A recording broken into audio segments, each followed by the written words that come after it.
Hello everyone, welcome to Analog IAS Current Affair Analysis for 25th of March 2021. These are the issues that we'll be discussing today. The first article is about the water crisis that is a cause of concern for the entire country. Now, when we're talking about this water crisis, which came into the news and policymakers noticed, is when in 2018, literally there was a lack of even drinking water in cities like Shimla and Chennai in summer season. After that, in a report that was released by Niti Aayog, which was called the Water Index Report in 2018 itself, this was released in June 2018 and it agrees with the potential threat we face with regards to water availability in our country. So, in that particular report, there was executive summary and background of the report as well, which stated certain statistics which are very important for our discussion, just to put things into context. So, that particular report says that nearly 600 million Indians face extreme water stress. 600 million is like 60 crores. So, that is almost half the country. 2 lakh deaths every year is because of lack of adequate access to safe water. And also Niti Aayog report says that 70% of water is contaminated in our country, and India ranks 120 out of 122 countries in water quality index. So this is data from almost 3 years ago. So by any chance did the outcomes or the situation change anyway? Not really, because even if you take the latest report of Niti Aayog, we still have a figure where 70% of the country's water resources are polluted. At the same time, it is estimated that our GDP loss because of the polluted water and scarcity of water is nearly 6%. So these numbers do represent a grim picture. And when the newly formed Jal Shakti ministry before the election was questioned with respect to the steps taken by the government to handle this stress, they simply said that this is a media hype, but that is not the case. In this particular article, the writer talks about how the only two available resources of water which are not polluted should be conserved, and it is also a cost effective method of conservation. Why is that important? The pandemic has raised the importance of sanitation. In the early days of lockdown, Dharavi was the worst hit slum area where access to clean water was a big issue. They didn't have clean water for drinking, forget about sanitation. So, in that situation, the recent Zero survey reports, that is, samples collected from sewage water, also showed heavy viral load, which indicates that there is a possibility of viral load or virus spreading from sewage water. So, there is a need to maintain water cleanliness as well, not just water availability is a concern. Where that water is coming from and how it is being transported and in what condition it is being consumed is also equally important. In this given scenario, when the report of Niti Aayog and various other international reports also corroborate the same fact, in India, a lot of water resources, including our rivers, are polluted. Nearly 50 to 60% of our rivers are heavily polluted with industrial sewage. The government even came up with a intensive program called the Nal Se Jal campaign or Nal Se Jal scheme, which would almost cost 3 lakh crores, which is a whopping amount. And this objective is to be attained by 2024. So, what is the objective? Every household will have a tapped water connection. Though this objective is very novel, it is very expensive, and it is very likely that we'll miss the targets given the heavy financial stress put by the pandemic. In this scenario, there were many discussions whether we should take up initiatives like putting up RO plants, that is reverse osmosis plants, or whether we should put desalination plants in areas which are near to the coast. But all these are very short term solution and also at the same time very cost intensive solutions.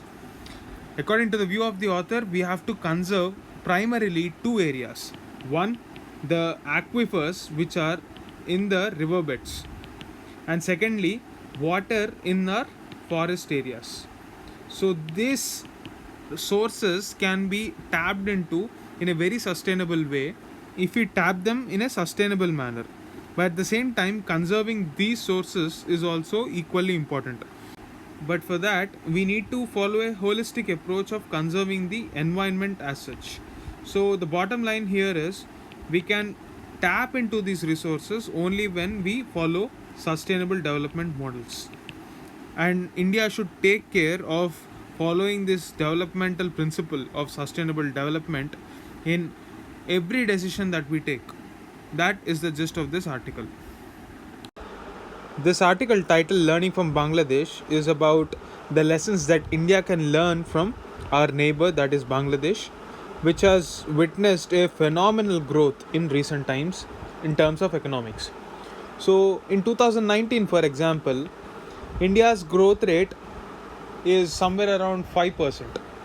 But at the same time, Bangladesh's growth rate was 8.4%. And in this article, we'll be trying to examine what made this growth rate possible for Bangladesh given the circumstances that it is placed in.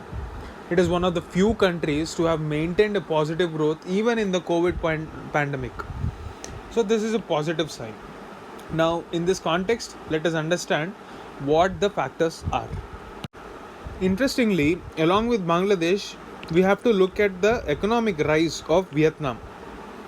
In the wake of the pandemic and the need to diversify from China, a lot of companies had to pick between Vietnam and Bangladesh. And Vietnam became a preferred option because of its geographical proximity and the reforms that it undertook almost 3 decades ago. And the fruits of the reforms that happened back then are being witnessed now. And if you compare the economic model of Vietnam, you can also see parallels in Bangladesh as well. What is the common factor? Both these countries used free trade agreements aggressively to gain business. And interestingly, both these countries started with textiles, where India could have had a head start given the fact that we had access to all the raw materials. At the same time, we had labor as well. It is just that the lack of political will and populist measures had pushed Indian labor sector out of this textiles, and the market was taken up by Vietnam and Bangladesh. Both the countries followed similar trade patterns. Also, Bangladesh has one more important factor for its success. Being a underdeveloped country or the least developed country tag that is given by World Bank to different countries depending on the per capita GDP, Bangladesh had access to one important feature, that is preferential trade agreement. So it had preferential trade agreement with European Union, and there are certain other countries like Canada, Australia, Japan.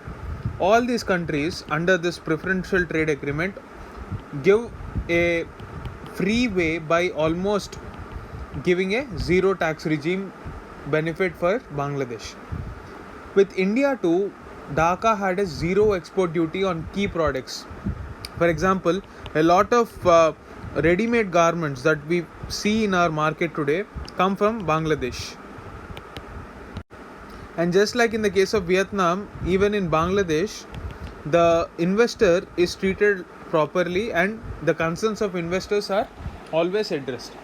Indian companies are increasingly present in Bangladesh and Indian products are also popular, which is a direct affinity of the cultural ties that we have with Bangladesh. So, all these factors have contributed to the success of Bangladesh. But the most striking feature is the structural composition of their workforce. In 2006, when The founder of Grameen Bank, Yunus Khan, has actually received Nobel Prize. He was recognized across the world for his revolutionary idea of microfinance for self-help groups. So what he did was he ensured that these self-help groups get access to little credit, and in that way they will be producing whatever commodities they need and selling it in the market. Thus, the labor force participation increased significantly. Now, there is a positive correlation for the economic growth of Bangladesh, this Grameen Bank's achievement by Yunus Khan, and the increased labor force participation.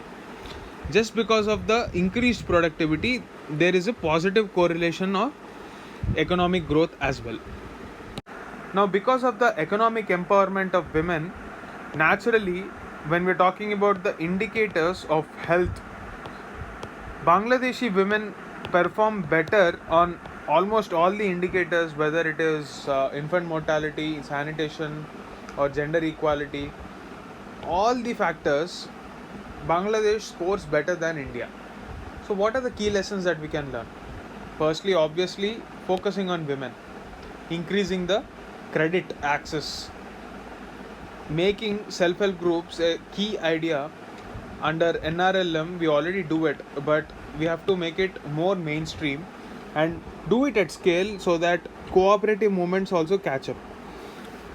So if we increase the labor force participation by changing the attitudes, this is more of a attitudinal problem rather than a economic problem. So if we increase the participation of rural women in well paying jobs, it would obviously increase the productivity and lead to economic growth. But for that to happen, India must take enough measures to make situations conducive for women to participate in our labor force. These are the lessons that we can learn from Bangladesh and Vietnam. We have missed an opportunity that was grabbed by countries like Bangladesh and Vietnam. At least now we have to use this opportunity to see the next wave of economic growth in our country. That is the gist of this article.